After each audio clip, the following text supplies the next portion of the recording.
Hello friends, welcome to விஜயம் kitchen. இன்றைக்கி நம்ம செய்ய போகிறது கோதுமை ரவை உப்புமா.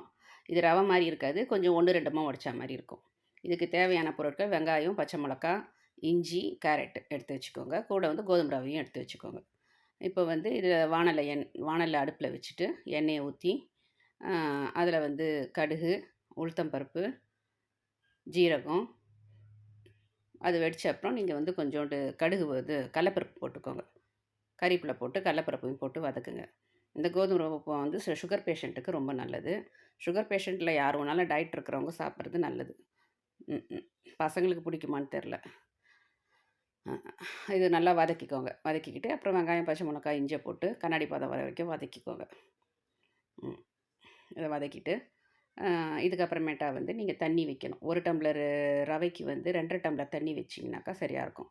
நம்ம 2 டம்ளர் 2 டம்ளர் ரவை போடுறோம். அப்போ வந்து 5 டம்ளர் தண்ணி வச்சிங்கன்னா சரியாக இருக்கும்.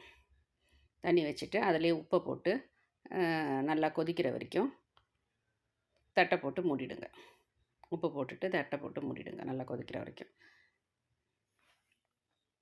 ரொம்ப ஈஸியான டிஃபன் இது. நீங்கள் டக்குன்னு செஞ்சு வர்றவங்களுக்கும் கொடுக்கலாம், நீங்களும் சாப்பிட்லாம்.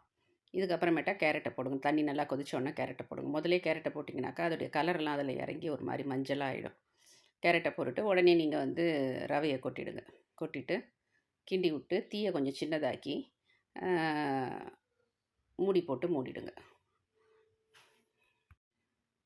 இதே மாதிரி தான் நீங்கள் பார்லியில் உப்புமா செய்யலாம், கோதுமை ரவை உப்புமா செய்யலாம்.